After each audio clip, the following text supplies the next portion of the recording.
से तपोदय तीर्थ दुजौलिया में परम पूज्य मुनिपुंगव सुधा सागर जी महाराज, परम पूज्य श्री महासागर जी महाराज, निष्कंप सागर जी महाराज, धैर्य सागर जी, गंभीर सागर जी महाराज के श्री सानिध्य में 29वें अखिल भारतीय श्रावक संस्कार शिविर के उत्तम ब्रह्मचर्य धर्म के दिन परम पूज्य महासागर जी महाराज की हम मंगल देशना से उपकृत होंगे। आइए विश्व के बड़े बाबा भगवान पार्श्वनाथ स्वामी की मंगलमयी छाया में हम पूज्य महासागर जी महाराज की चरणों में सबकी ओर से निवेदन करें, पूज्य गुरुदेव हमें अपनी मंगल देशना से उपकृत करें। परम पूज्य श्री महासागर जी महाराज। सभी पंच नमस्कार मंत्र का स्मरण करेंगे। णमो अरिहंताड़म, नमो अरिहंताणम, नमो सिद्धाड़म, नमो सिद्धाणम, नमो आयरियाड़म, नमो आयर्याणम, नमो वज्रायाड़म, नमो वज्रायाणम, नमो लोये सव्यसाहुड़म, नमो लोये सव्यसाहुणम, नित्य घटती आयु है पर पाप मति घटती नहीं, आई बुढ़ोती पर विषय से कामना हटती नहीं। मैं यत्न करता हूँ दवामय धर्ममय करता नहीं, दुर्मोह महिमा से ग्रसित हूँ नाथ बच सकता नहीं। जय बोले खैराट श्री कुंडलपुर के बड़े बाबा की जय। मूल नायक श्री चिंतामणि पार्श्वनाथ भगवान की जय। आचार्य गुरुवर भगवान श्री विद्यासागर जी महाराज की जय। परम पूज्य निर्यापक श्रवण मुनि श्री सुधा सागर जी महाराज की जय। बोलो परम पूज्य श्री महासागर जी महाराज की जय। मुनि संघ की जय। पूज्य गुरुदेव से प्रार्थना। अनादिकाल से इस जीव ने संसार के सभी पदार्थों को तो पहचाना है, लेकिन आज तक निज का ज्ञान नहीं किया। इसी कारण से यह जीव अनादिकाल से इस संसार परिभ्रमण में गोते लगा रहा है। कुंद कुंद आचार्य महाराज ने समय सारजी में स्पष्ट कह दिया, सुध परिचिदान भूदा सब्बस्य भी काम भोग बंद कहा, एयत्तस्तु विलंबो नवर न सुलभो विहत्तस्य। अनादिकाल से इस जीव के जीवन में सुनने में आई, अनुभव में आई, परिचय में आई एक काम भोग और बंध की कथा। नहीं सुनने में आई, नहीं परिचय में आई इस आत्मा की कथा। इस आत्मा के वैभव को आज तक इस जीव ने न देखा, न जाना और न प्राप्त करने का पुरुषार्थ किया। और यही भूल इस जीव को संसार में परिभ्रमण करवा रही है। हमें इन पर्वों के माध्यम से स्व की पहचान करने का एक अवसर मिलता है। देशना लब्धि के माध्यम से, धर्म के माध्यम से, व्याख्यान के माध्यम से, उपदेश के माध्यम से हमें निज का परिचय प्राप्त करने का एक अवसर होता है। लेकिन उसके उपरांत भी हम लोग इस अवसर को खो देते हैं। धर्म मात्र 10 दिन का नहीं हुआ करता है। धर्म तो आत्मा का स्वभाव है और आत्मा का स्वभाव कभी भी नष्ट नहीं होता। अग्नि का स्वभाव कैसा है? उष्ण है। जल का स्वभाव शीतल है। जिसका जो जो स्वभाव है उस स्वभाव से वह कभी भी च्युत नहीं होता। ऐसे ही आत्मा का स्वभाव कैसा है? धर्ममय है, निज को जानना देखना है। और इस स्वभाव से हम स्खलित क्यों हुए? आज तक हम अपने मूल स्वभाव की ओर क्यों नहीं लौट पा रहे हैं? सूर्य के प्रकाश में प्रकाश भी है और प्रताप भी है, लेकिन जब एक बादल की छोटी सी टुकड़ी उस सूर्य के सामने आ जाती है तो वह अपने प्रकाश और प्रताप दोनों को ढांक देती है। उस सूर्य के प्रकाश और प्रताप को ढांकने की क्षमता तो उस बादल की टुकड़ी में है, लेकिन इसका ये मतलब नहीं हुआ कि उस सूर्य के पास प्रकाश और प्रताप नहीं है। आप लोग बताएं, क्या इससे रहित सूर्य हो सकता है क्या? उस सूर्य बिंब में अगर प्रताप और प्रकाश न हो तो वह सूर्य बिंब नहीं कहलाएगा, वह दिवाकर भास्कर नहीं कहलाएगा। लेकिन उसके स्वभाव को किसने आच्छादित कर दिया, ये मार्के की बात है। इसे देखो थोड़ा सा, क्योंकि इस उदाहरण के माध्यम से हम अपने आत्म तत्व की पहचान कर सकते हैं। जिस प्रकार सूर्य के पास में प्रकाश और प्रताप दोनों है, वैसे ही आत्मा के पास में अनंत शक्ति विद्यमान है। जिस प्रकार सूर्य के प्रकाश को एक बादल के टुकड़े ने आकर के ढक दिया, उसी प्रकार से इन आवरणित कर्मों ने हमारी आत्मा के उस प्रकाश और प्रताप को ढक दिया है। अब आप लोग देख लीजिए, बारिश के मौसम में आप लोग देखते हैं कि उस सूर्य की अनंत शक्ति को एक छोटी सी बादल की टुकड़ी आकर के ढक देती है, जिससे उसका प्रकाश और प्रताप दोनों प्रभावित हो जाता है और वह कुछ देर के लिए आप लोगों को दिखता नहीं है। लेकिन जैसे ही एक हवा का झोंका आता है और उस बादल की टुकड़ी को वहां से अलग कर देता है, उड़ा करके ले जाता है, पुनः वह सूर्य का प्रकाश और प्रताप आपको दिखने लगता है। होता है कि नहीं होता है? ऐसे ही हमारी आत्मा के स्वभाव को आज तक किसने ढांक के रखा है, इस बात का हमें ज्ञान नहीं है। ये यूं कह लो, ज्ञान होते हुए भी आप अनजान बने हुए हो, क्योंकि ऐसा कोई भी व्यक्ति नहीं है जो इस बात को न जानता हो। संसार में आप लोग देखिए कितने होशियार होते हैं।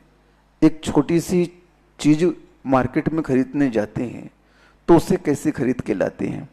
यूं ही बिना देखे समझे ले आए क्या? बताओ। पिताजी ने बोला जाओ बेटा बाजार से सब्जी ले आओ, तो सब्जी के लिए झोला और पैसा लेके गए, तो क्या दुकानदार के पास यूं ही पैसे दे देते हो, तोल दो? एक एक चीज छांटते हो, पहचानते हो अच्छी है कि खराब। उस वस्तु के बारे में आप लोग चिंतन करते हो, उसके बारे में सोचते हैं, हे उपाय दे के बारे में कि ये वस्तु कैसी है, अच्छी है कि बुरी है, ताजी है कि बासी है, इसका रेट बाजार में कहीं अलग है कि यहाँ अलग है। सब चीज का आप बिल्कुल कन्फर्मेशन कर लेते हैं। पूरी जानकारी आपकी जब सही होती है तब 1 किलो सब्जी लेते हो। आप लोग लेते हो कि नहीं?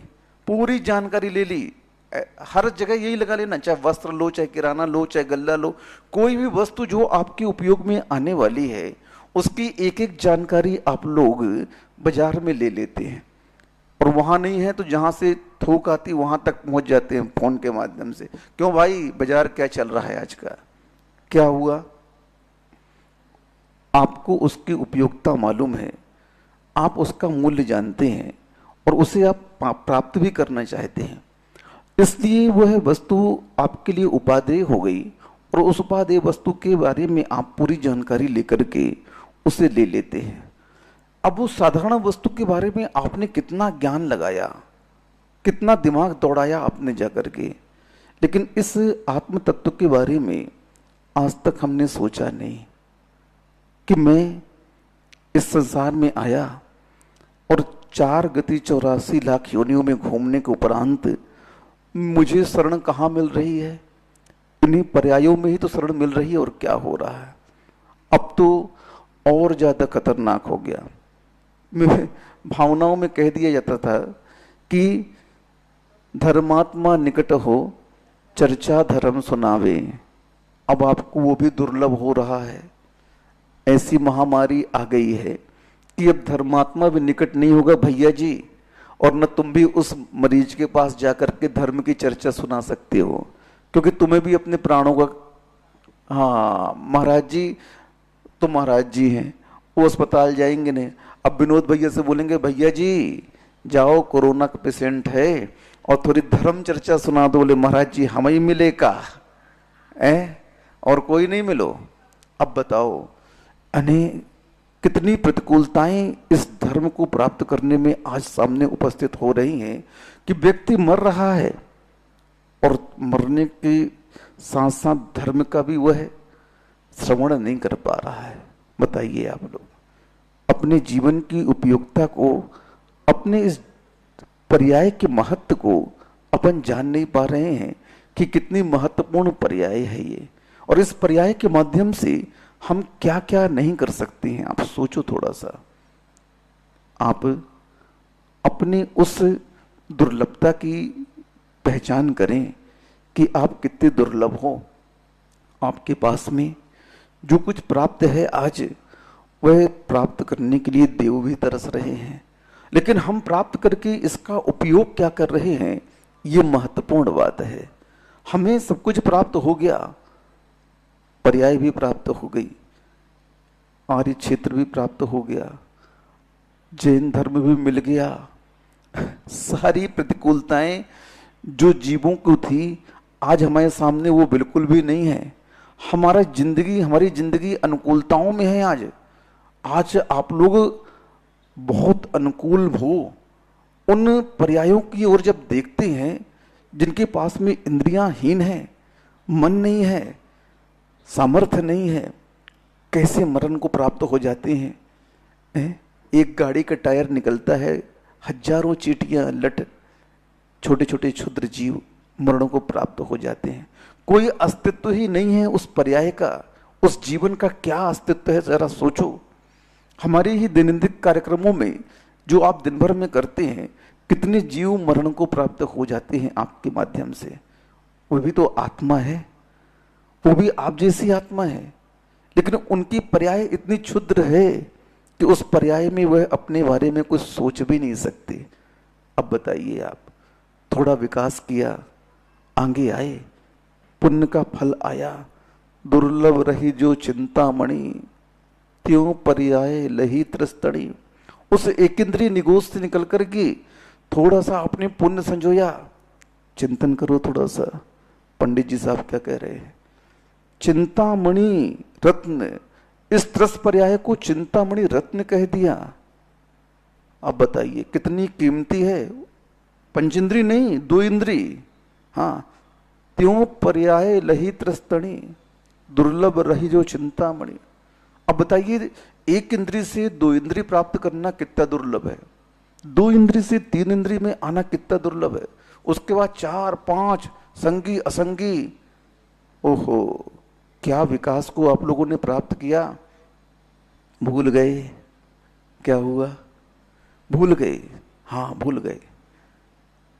जब यह बालक गर्भ में आता है ना, तो गर्भ में उसे यह याद होता है कि मैं कहाँ इस विष्ठा की कोख में पड़ा हुआ हूं, एक बार इस विष्ठा की कोख से निकल जाऊं, फिर इतना पुरुषार्थ करूंगा कि दोबारा इस विष्ठा की कोख में मैं जन्म नहीं लूंगा। वहां याद था तुम्हें, लेकिन वहां से निकलते ही क्या हुआ, संगति खराब होती है। इस संसार में आए, पर्यायों की संगति में पड़े, संबंधों के जाल में फंसे, और पुनः क्या हुआ। देखो, जब बच्चा पैदा होता है तो हंसते हुए पैदा होता है या रोते हुए पैदा होता है, माताओं बताओ। रोते हुए पैदा होता है।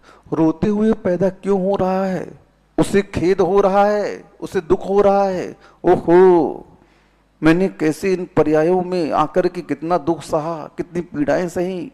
उस विष्ठा की कोख में, लार के बीच में, कप पित्त के बीच में, मलों के बीच में, माता खावी चरपरा,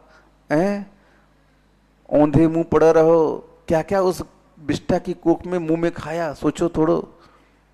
आहा, कितना वह रोता है।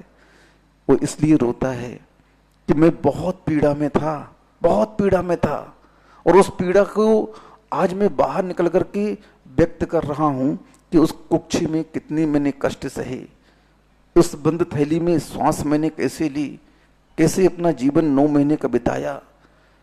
तुम लोग हंस लो, मैं रो रहा हूं। ये उसका अभिप्राय है कि वहां पर के दुख जो उसने सही वह आपको व्यक्त कर रहा है रोकर के माध्यम से, और आप खुशी मना रहे हो कि हमारे यहाँ एक और आ गया। हाँ, खुशी मनाओ, कोई दिक्कत की बात नहीं है, लेकिन उसके उस रोने के परिणाम को समझो थोड़ा सा, इस दुर्लभता को समझो थोड़ा सा। उस दुख के वेदन को उसने व्यक्त तो किया, लेकिन बाहर निकल करके वह भूल गया। क्या हो गया? आप लोगों की संगत में आया और आप जैसे वह परिणत हो गया। अब पुनः रो कब? मरने पर, वेदना जब होए तब रो। तो ये सब स्वभाव से च्युत होने का परिणाम है। हम अपनी असलियत को पहचान नहीं पा रहे हैं, बस इसी का ये परिणाम है।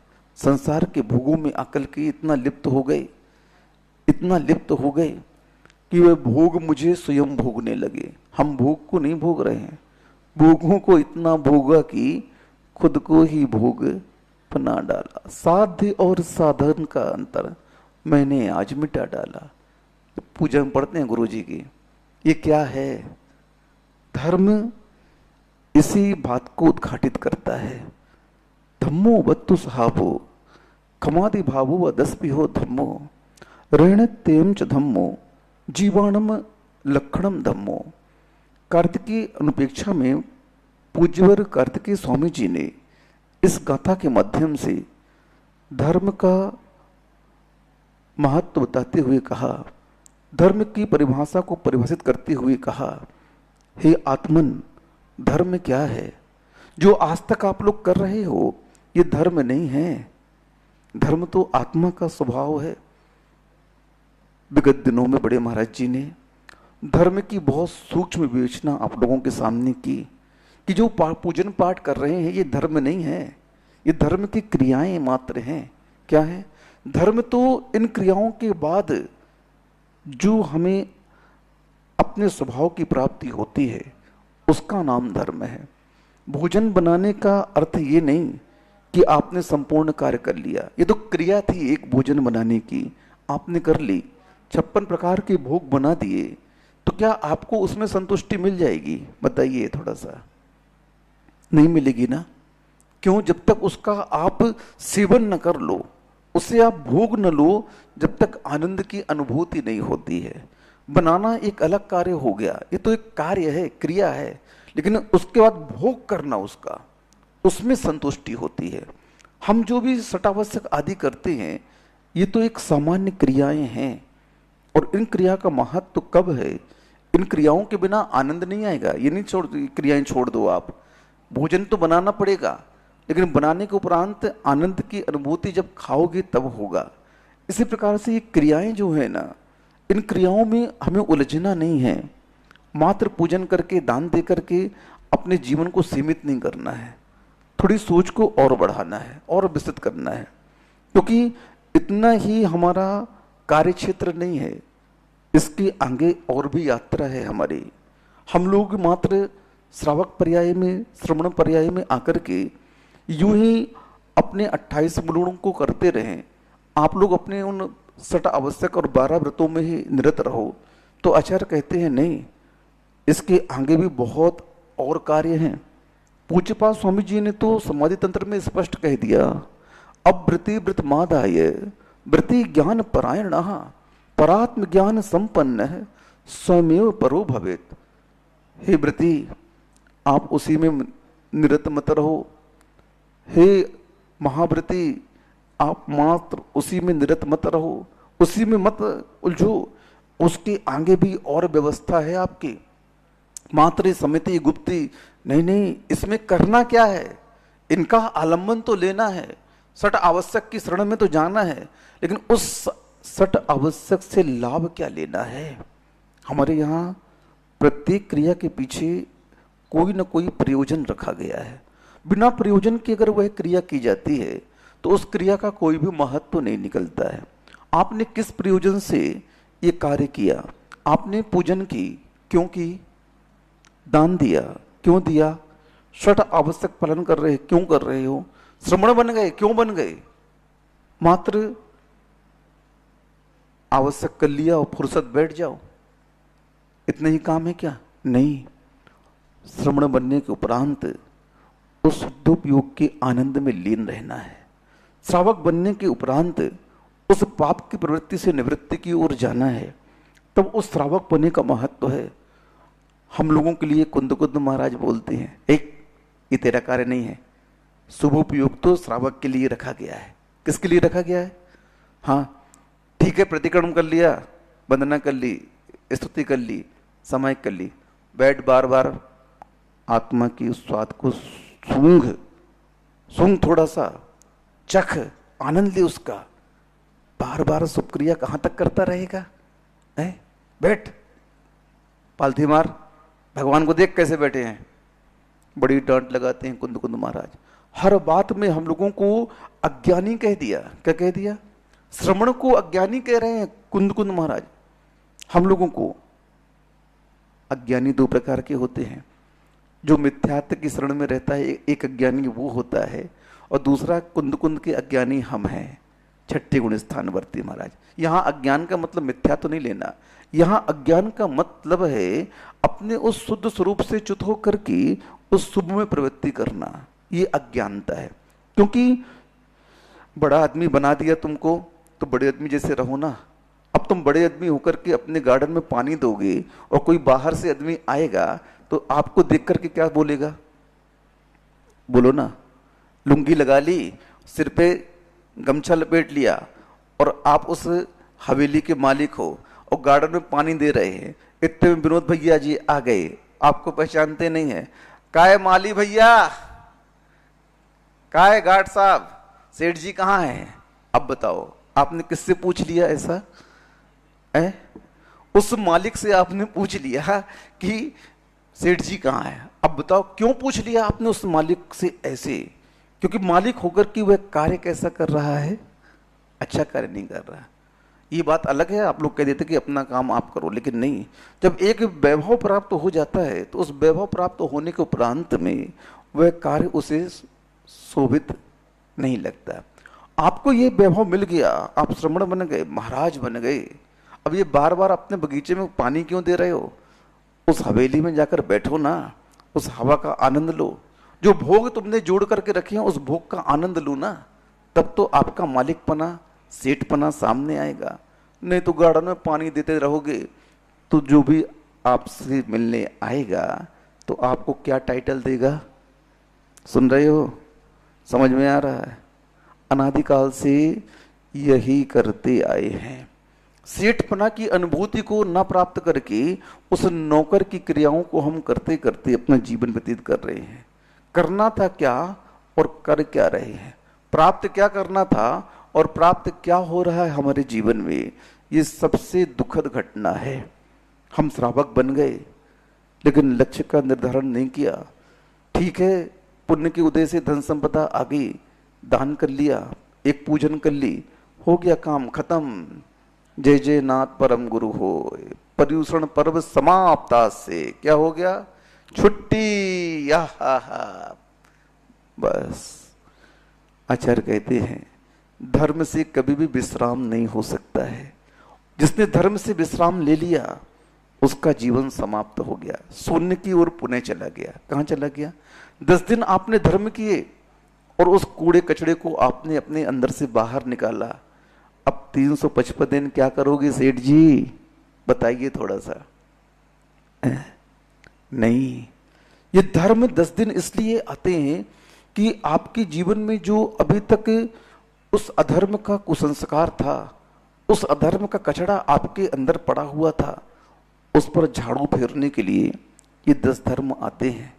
10 धर्म के माध्यम से, इन पर्वों के माध्यम से हमने अपने जीवन में जो कचड़े इकट्ठे किए थे ना, क्रोध मान माया लोभ का, असत्य का, असंयम का, कुतप का, अब्रह्म का, ये सब कचड़े साफ करने के लिए ये धर्म आया। आप लोगों को तो मात्र भादों का धर्म याद होता है, लेकिन देखो बार बार हम एक वर्ष की लिस्ट निकालें तो उसमें आप लोग देखिए कितने बार पर्युषण पर्व आते हैं, कितने बार अष्टान का पर्व आती हैं, कितने बार सूलहकरण आते हैं। सब 3-3 बार आते हैं। कितने बार आते हैं? हाँ, क्योंकि धम्मो वत्तु सहाबो, धर्म वस्तु का स्वभाव है। हाँ, क्षमा आदि धर्म जो है ये आत्मा का स्वभाव कहा है, और इस आत्मा के स्वभाव के लिए ही सारा पुरुषार्थ किया जाता है। हम धर्म की कितने भी क्रियाएं कर रहे हैं, वो सारी की सारी क्रियाएं क्यों कर रहे हैं, उसका प्रयोजन क्या है? इसी क्षमा धर्म को प्राप्त करने के लिए कर रहे हैं। इसी आर्जव मार्जव शौच सत्य जो 10 धर्म कहे गए हैं, उन्हीं धर्म के स्वभाव की उपलब्धि के लिए ही तो हम प्रयत्न कर रहे हैं। और क्यों कर रहे हैं? हाँ, इसीलिए तो कुंद कुंद महाराज ने कार्तिकेय स्वामी ने कार्तिकेय वृक्ष में कह दिया, धर्म का स्वभाव ही वह, आत्मा का स्वभाव ही धर्म है। धम्मो वत्तु सहाबो, खमादि भावो, ये 10 जो भाव कहे गए हैं ये आत्मा के स्वभाव हैं।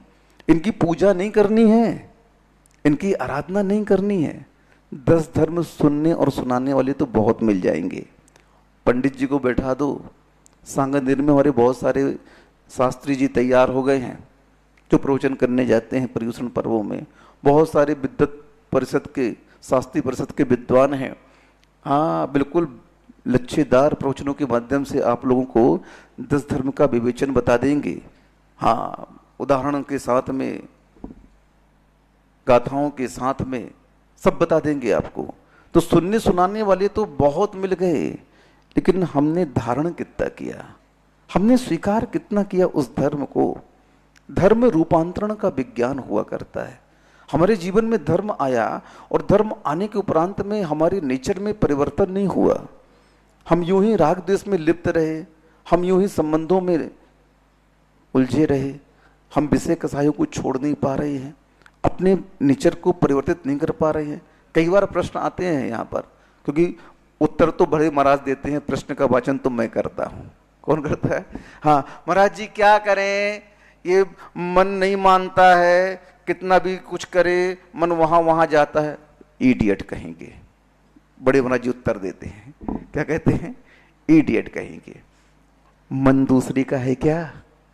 किसका है मन? बोलो। मन पड़ोसी का नहीं है, तुम्हारा है। और तेरा मन कितना बेवकूफ है, कितना बदतमीज है कि दूसरे के बारे में सोच रहा है। अरे उस मन को डांट और बोल कि अपने बारे में सोचे थोड़ा सा। किसके बारे में सोचे? हाँ, इसकी तो फितरत ही है। हाँ, कई लोग रहते हैं ना कि इधर उधर की बातें कर करके और समय को खराब कर देते हैं। ये मन भी ऐसे ही है, इधर उधर की बातों में इसका इतना मन लगता है भैया जी, इतना मन लगता है कि चर्चा में बस पता नहीं चलता। अरे 1 घंटा हो गया, पता ही नहीं चला। अब 1 घंटा में आपने क्या कर लिया? क्या कर लिया 1 घंटा में? बताओ। मोबाइल कान में लगा है, आजकल तो फ्री हो गया। क्या हो गया? इनकमिंग आउटगोइंग सब फ्री, नेट फ्री, ये फ्री वो फ्री। बस एक रिचार्ज करवा लो, 2 महीने 3 महीने 6 महीने का, फुर्सत, सब काम खत्म। उसके बाद कितनी व्यर्थ में आप लोग बातें करते हो, देख लो थोड़ा सा।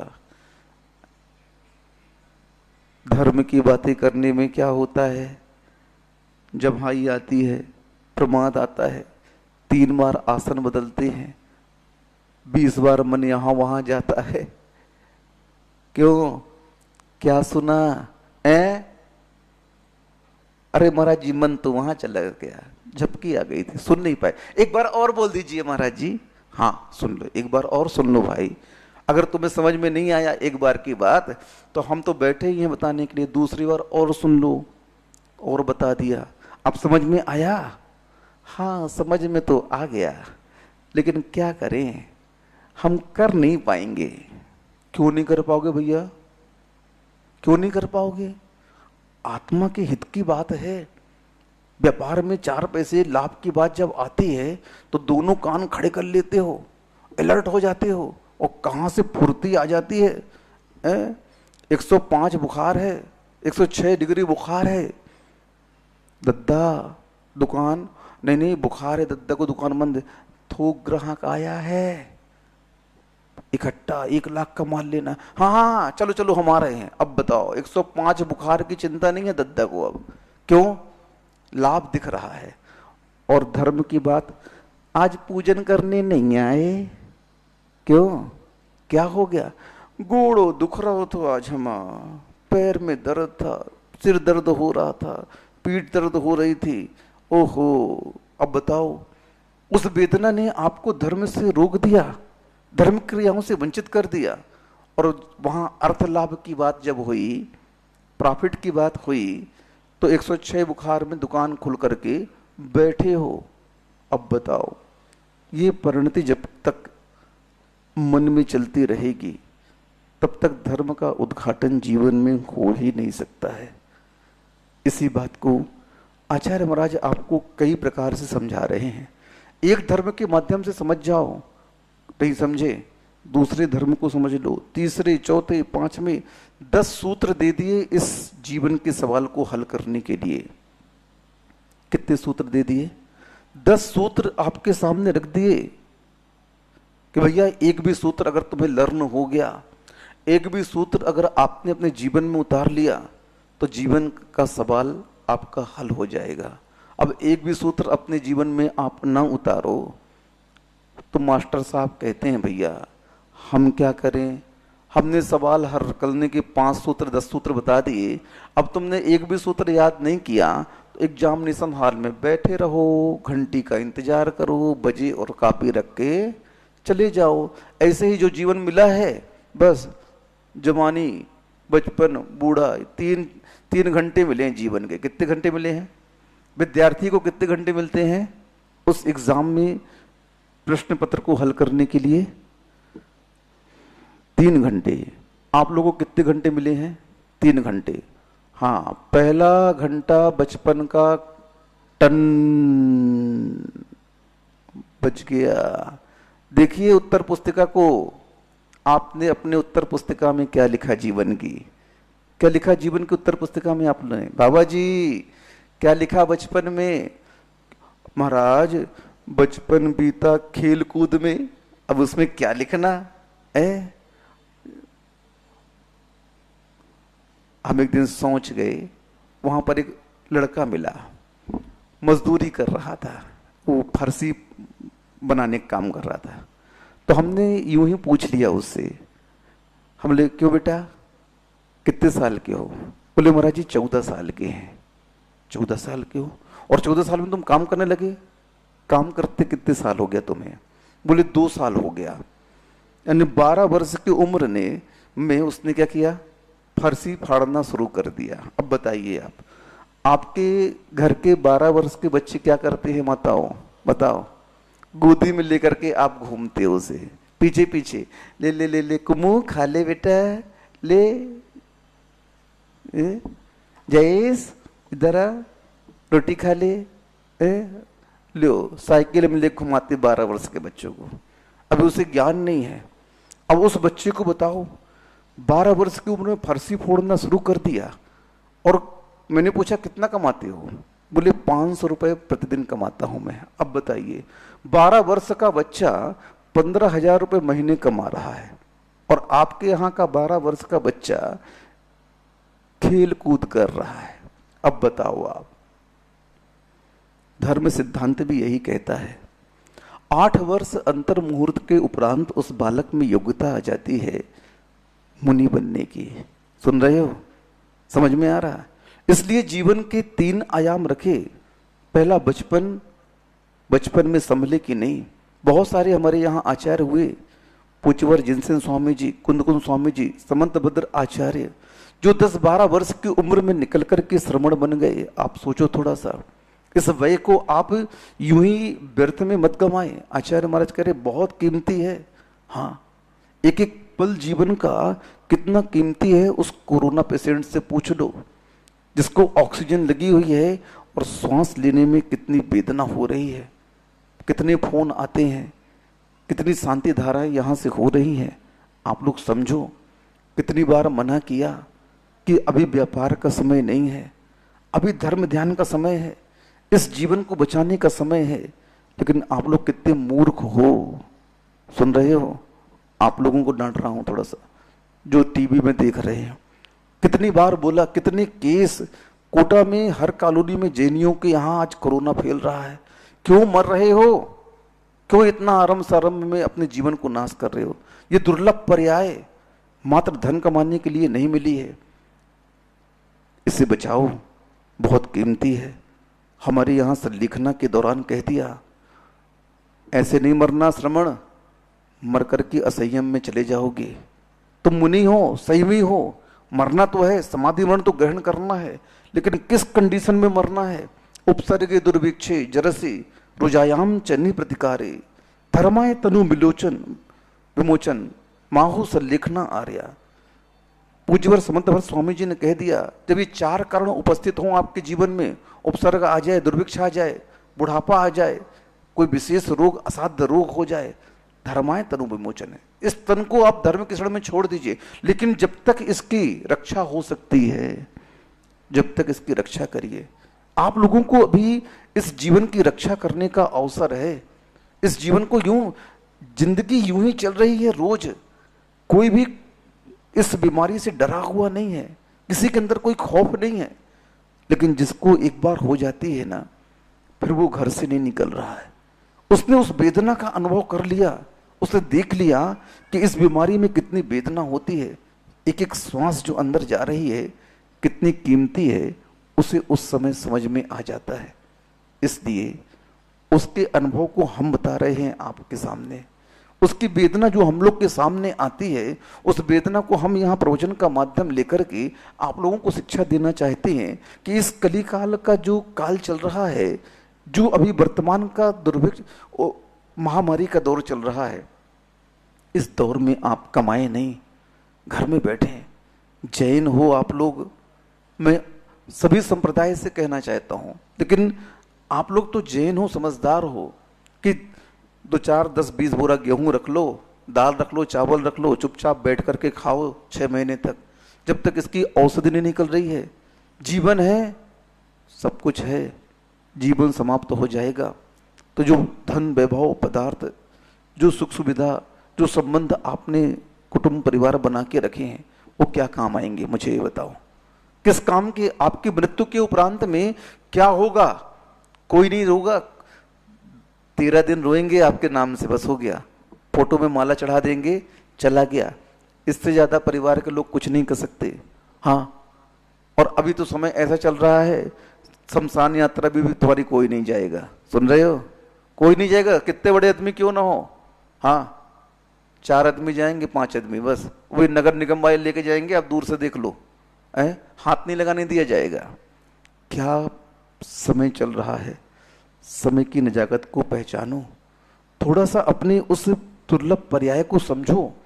इस माहौल में, इस संसार के राग द्वेष में, इस संसार के वैभव में जो नश्वर है, जो एक तिलतुस मात्र भी अपने साथ जा नहीं सकता है, उसके पीछे हम अपनी इस महत्वपूर्ण जिंदगी को नष्ट कर रहे हैं।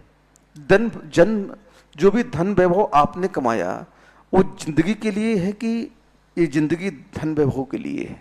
क्यों भैया जी? जिंदगी धन वैभव के लिए है या धन वैभव जिंदगी के लिए है? किसके लिए? आपका धन किसके लिए है? जिंदगी लेने के लिए, जिंदगी देने के लिए? मुझे बताओ।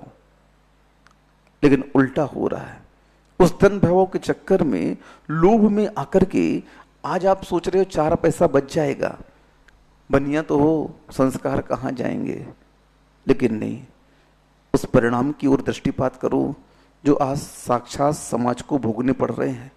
परिवार को जो क्षति उठानी पड़ रही है, उस क्षति को आप देखो कि हम कितनी बड़ी क्षति करके जा रहे हैं। व्यर्थ में हमने अकारण अपने प्राणों का घात कर लिया। अकारण ऐसा नहीं कि आप भूखे मर रहे हो, आपके पास खाने को नहीं हो, आप भिखमंगे हो गए हो।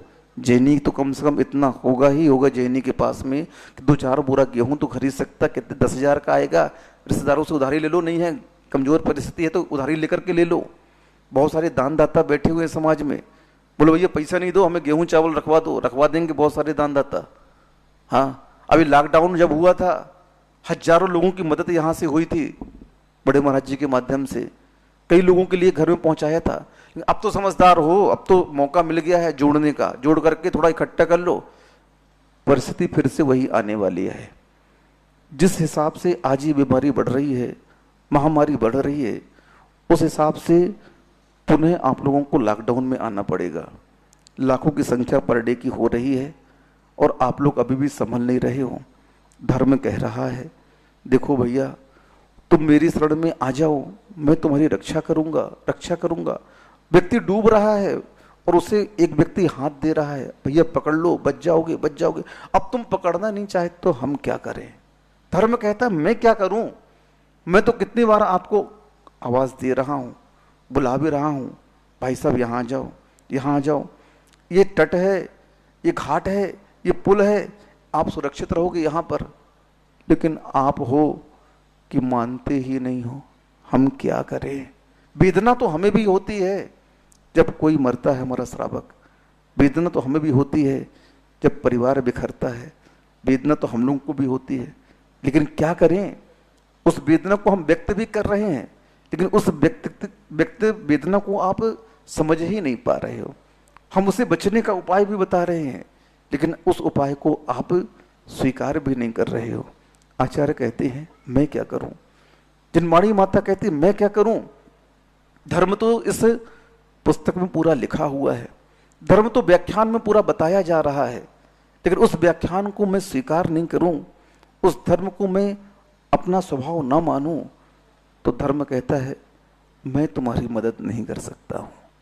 मैं बार बार तुम्हें बुला रहा हूं और तुम मेरी बात नहीं सुन रहे हो, तो मैं कहां तक तुम्हारी बात, कहां तक मैं तुमको बुलाऊं? जाओ, जैसा करना है वैसा करो, मैं क्या कर सकता हूं। झल्लाहट में माँ बाप बच्चे को ऐसे ही कहते हैं, हम लोग भी ऐसे ही कह देते हैं, क्या करें। अब नहीं मानता है, जो करना हो कर, मर यहां से, हट जा, यहां से भग जा, यहां से। बोलते हो आप लोग? नहीं बोलते हो बच्चों को जब नहीं बात मानते हैं? ऐसे ही कहते हो आप, यही लैंग्वेज होती है आप लोगों की, बस ऐसी लैंग्वेज धर्म की होती है। क्यों नहीं मानता है? कितनी बार मना किया, मान जा। पर्यूषण पर्व चल रहा है, 16 कर्ण चल रहे हैं, सब कुछ चल रहा है, रत्नात्रय चल रहा है, हर धर्म चल रहा है, आनंद मनाना। क्यों धन वैभव के पीछे पड़ा हुआ है? क्यों कमाई के पीछे पड़ा हुआ है? जान की चिंता नहीं है और धन अर्जन करने के लिए लगा हुआ है। दुकान पूरी खुल रही है, जब हो जाती है सांस में तकलीफ तब आते हो यहाँ, महाराज शांति धारा, महाराज अब आप सब कुछ हो, आप जैसा कहो वैसा करने तैयार हैं। भैया पहले से तो कह रहे हैं, क्यों नहीं मान रहा है? अब क्या करे महाराज जी, लोभ था, चल कोई बात नहीं, पढ़ देते हैं शांति धारा, फेर देते तेरे नाम की माला। अब जब कर्म बोलता है, अब मैं बाबा जी आप कुछ भी करो, हम अब आपका साथ नहीं देंगे। क्या बोलता है कर्म? बाबा जी हम तो इसको अब लेके जाएंगे, इसका समय पूरा हो गया, इसने आपकी चेतावनी को ध्यान में नहीं दिया। अब न शांति धारा काम कर रही है और न माला काम कर रही है, अब मैं क्या करूं? मास्टर साहब बोलते हैं मैंने साल भर तेरे को कितने बताए, 10 सूत्र के बारे में कितना समझाया, अब एग्जामिनेशन हाल में तू जान और तेरा काम जाने, मैं तो यहां तेरी कोई भी मदद नहीं कर सकता हूं। अब तू जैसा लिखेगा वैसा तेरा नंबर तेरे जीवन में आएगा। बस नहीं मानी बात, परिणाम तुमको ही भोगना पड़ेगा, मैं कुछ नहीं कर सकता। पहला घंटा बच गया बचपन का, वो 1400 रुपए, 14 साल का बच्चा 15,000 रुपए महीने कमा रहा पत्थर तोड़ करके, और तुम्हारे बच्चे किस में घूम रहे हैं? खेल खिलौनों में खेल रहे हैं। क्या संस्कार दिए उस 10-15 साल के बच्चे को आपने? चलो ठीक है, पत्थर मत तोड़वाओ, सेठ के लड़के हैं, लेकिन धर्म के क्या संस्कार दिए? उसने तो अपने पैतृक गुण को अपना लिया उस बचपन में अभाव के कारण, लेकिन तुम्हारे तो यहाँ सद्भाव है, कोई भी चीज की कमी नहीं है। तुमने क्या सिखाया अपने बच्चे को? कभी पूजन करने भेजा छुट्टी के दिन, कभी आत्मा की बात समझाई, कभी धर्म के संस्कार दिए उसे? मना किया रात में मत खाना, कभी मना किया आपने आलू प्याज मत खाना, बेटा ये धर्म नहीं है? नहीं नहीं खा ले, कुछ नहीं खा रहा बेटा, यही खा ले। क्या है? कभी उसका हाथ नहीं पकड़ा, कभी उसका मुंह नहीं पकड़ा, कभी उसको डराया नहीं, बेटा भूत आएगा, बाबा आएगा, रात को नहीं खाते, नरक जाएगा, भालू बन जाएगा, कभी नहीं डराया, कभी संस्कार नहीं उसके अंदर डाले। बस एक ही प्रयोजन था, खा लें दो, बच्चा तो है। ये सबसे बड़ी कमजोरी है, ये सबसे बड़ी कमजोरी है। आपने स्वयं में संस्कार नहीं डाले और उस बच्चे को भी आप क्या कह रहे हैं, कोई बात नहीं, कर ले, जो करता है कर लेने दो। उसका परिणाम क्या निकला? आपने उसे संस्कार न देकर के कुसंस्कार दे दिए। जिस धारा में संसार बह रहा है उस धारा में आपने उसे भी बहा दिया। हाँ, जबकि उस बच्चे को अगर आप संस्कार देते क्या होता? मंदालसा के पुत्र हुए, 6 पुत्र हुए। उस माता ने अपने बच्चे को क्या संस्कार दिए, क्या संस्कार दिए। आहा, बड़े महाराज जी कई बार सुनाते हैं आचार्य श्री के परिवार की बातें कि उस श्रीमती जी ने क्या संस्कार दिए सभी बच्चों को, एक नहीं सभी को। उस मंदालसा की जैसे श्रीमती जी ने अपने सभी बच्चों को संस्कार दिए। परिणाम क्या हुआ? सब के सब निकल करके आ गए। जिनकी उपादान क्षमता तीव्र मजबूत थी, उस निमित्त को पाकर के वो निकल के आ गए और अपना आत्मकल्याण में लगे हुए। क्यों? बचपन में संस्कार दिए गए थे मां के, उस संस्कार का ही प्रभाव है कि वह बच्चे सत्य को जान गए, स्वभाव में आ गए, उस दस धर्म को उन्होंने स्वीकार किया। क्योंकि जब तक हम अपने स्वभाव में नहीं आएंगे, जब तक हमें रत्नत्रय की प्राप्ति नहीं होगी, उस आत्मा के स्वभाव को प्राप्त करने के लिए आपको 10 धर्म की शरण में आना होगा, रत्नत्रय की आराधना करनी होगी। क्योंकि 10 धर्म कहाँ टिकेंगे? जिसके पास में रत्नत्रय होगा ना, उसके पास में ये 10 धर्म टिकेंगे। और 10 धर्म किसके आश्रित हैं? जीवाणम लक्षणम धम्मो। ये 10 धर्म उस दया के आश्रित हैं। हाँ, आपने बच्चे को संस्कार दिया तो बहुत दयावान हैं आप, बहुत दया की आपने उस जीव के ऊपर कि कुल के संस्कार दिए। आज तो कुलाचार लुप्त होता जा रहा है, देखने में ही नहीं आ रहा जैन परिवार के बच्चों के अंदर कुलाचार का रूप। कि जैन है कि नहीं है आज समझ में नहीं आ रहा है। इनका स्वभाव, इनके कार्य प्रणाली ऐसी हो गई कि आज ये जैन बच्चे जैन लगते ही नहीं है। हाँ, निकल जाते हैं साधु सामने से, हाथ तक नहीं जोड़ते, नमोस्तु तक नहीं करते। क्यों नहीं करते? आहार देने नहीं आते। पढ़ने के लिए तो भेज दिया आपने हॉस्टल में, विदेशों में, कहाँ कहाँ पता नहीं। और धर्म की बात आई तो हमेशा पीछे खींच लिया उस बच्चे को तुमने उठा करके। इसका दुष्परिणाम किसे भोगना पड़ेगा? आप लोगों को भोगना पड़ेगा। हाँ, एक बच्चे को अगर आप संस्कार नहीं दोगे तो परिणाम कौन भोगेगा? आगम में स्पष्ट आ गया, 8 वर्ष अंतर मुहूर्त के पहले सारी जिम्मेदारी माता पिता परिवार की है संस्कार देने की।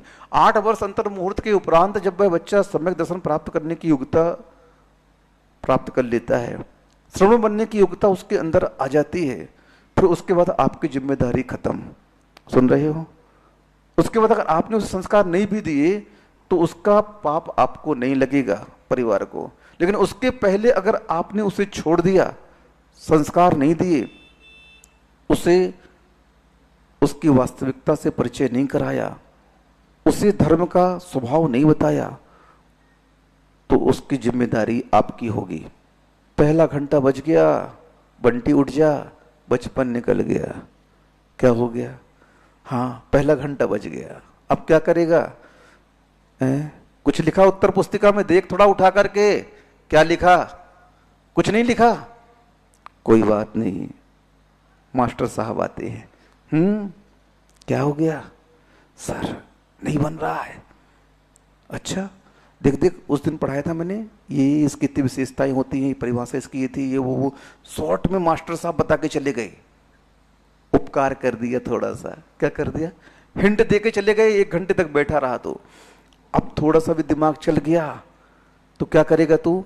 उस हिंट पर तू अपनी कलम चला देगा और कुछ न कुछ तुझे याद आता जाएगा।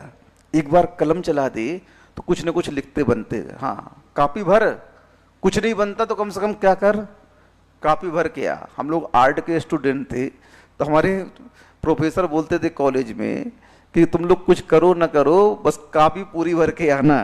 क्या करके आना? हाँ, क्योंकि कापी भरने वाला क्या होता है, हाँ, पढ़ा लिखा माना जाता है। अब क्या लिखा है इसके अंदर ये तो बात अलग है, लेकिन लिखा है कि नहीं, तो दया करके मास्टर साहब कुछ ना कुछ नंबर तो आपको दे ही देंगे, आर्ट वाले हो ना। दूसरा घंटा बज गया जवानी का। भाई साहब, उत्तर पुस्तिका को देखिए, क्या लिखा? दूसरा घंटा बज गया है, एक भी प्रश्न सॉल्व किए कि नहीं किए, बताइए।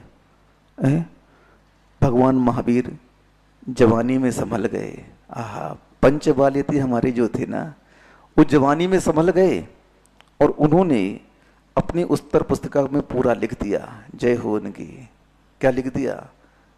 धम्मो वत्तु सहावो खमादि भावो वदस भी हो धम्मो रणत्यम च धम्मो जीवाणम लक्षणम धम्मो। ये चारों पंक्तियां उन्होंने अपने जीवन में लिख दी और उत्तीर्ण हो गए, केवल ज्ञान को प्राप्त कर लिया।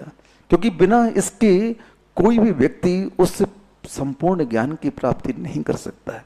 जब तक आत्मा का स्वभाव हमारा उद्घाटित नहीं होगा, जब तक आत्मा से ये बादल नहीं हटेंगे, तब तक सूर्य का प्रकाश और प्रताप परिलक्षित होने वाला नहीं है।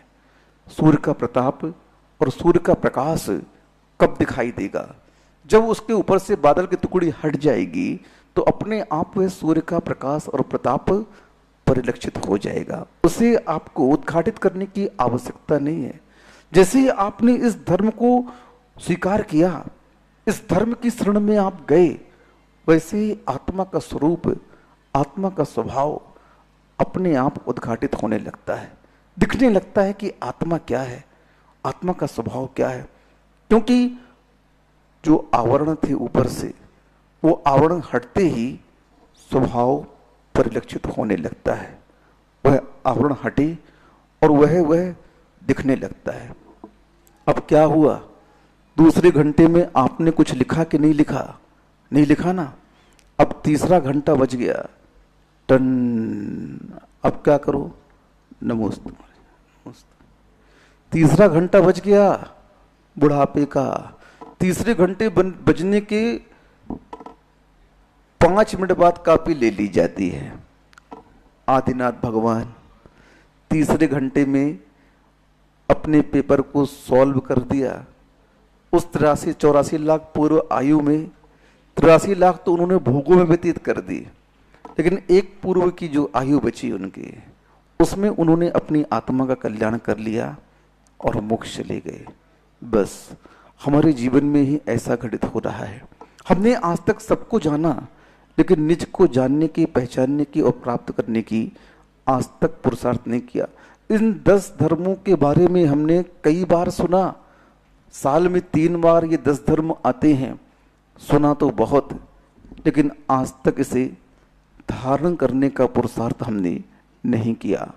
आप लोगों के मध्य यही कहना है कि आप लोग इस जीवन के महत्व को समझो, इस पर्याय के महत्व को समझो, इस धर्म के महत्व को समझो। हर चीज का महत्व अपने आप में अलग है। अभी महत्व किसका है? व्यापार करने का महत्व नहीं है, धर्म करने का। अभी सारे पुरुषार्थ छोड़ करके मात्र एक धर्म पुरुषार्थ करने का काल चल रहा है। आप लोग सभी पुरुषार्थ को गौण करके इस धर्म पुरुषार्थ को स्वीकार करो, नहीं तो परिणाम क्या निकलेगा? मृत्यु के अलावा और कुछ भी आपके हाथ नहीं लगने वाला है। इसलिए ये धर्म जो आत्मा का स्वभाव है, आज उसे समझने का बहुत अच्छा अवसर इस महामारी के दौरान हमें मिल रहा है। लेकिन हम उसे न समझ करके उसी अर्थ के पीछे व्यर्थ में अपने जीवन को नाश कर रहे हैं। ऐसा चलता रहेगा तो हाथ में कुछ नहीं लगेगा, बल्कि जमा पूंजी और आपकी नष्ट हो जाएगी। आप तो मरोगे। आपकी बीमारी में जो धन खर्च हो गया, उस धन के खर्च होने के उपरांत परिवार भी अब भिखमंगा हो गया। परिवार के पास भी कुछ नहीं बचा। मध्यम वर्गीय थे, 10-15-20 लाख बीमारी में टूट गए, अस्पताल को दे आए और वह मरण को प्राप्त हो गया। अब क्या बचा? कर्जा के अलावा कुछ नहीं बचा। इसलिए धर्म आत्मा का स्वभाव है। राग द्वेष को छोड़ करके इन कसायों का त्याग करके, संसार के भोगों से विरत होकर के हम निस्वभाव को देखें। इन्हीं भावना के साथ में अहिंसा परमो धर्म की जय। परम पूज्य आचार्य गुरु श्री विद्यासागर जी महाराज की जय। परम पूज्य निर्यापक श्रवण मुनि श्री सुधासागर जी महाराज की जय।